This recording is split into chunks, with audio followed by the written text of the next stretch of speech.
this is actually utilized for specific purposes, no?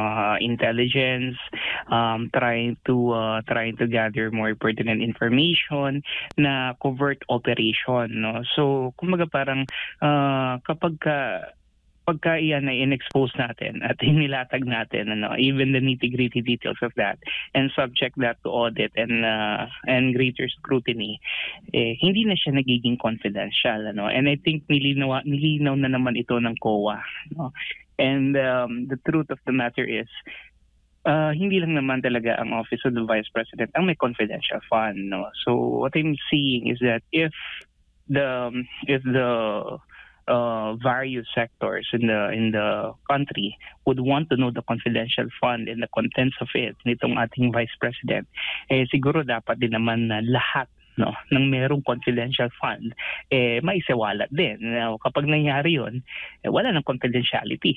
Diba? Hindi na siya magagamit for the purposes that is intended for it, no? And dito tayo magkakaroon talaga ng problema. So I think we need to really go by what the standards and the prescriptions na isinasaalang-alang at pinapayagan naman ng batas, no? Kung saan gamitin para itong mga pondo na to, yun lang yun dapat siguro nating tignan dito, no? More than anything else.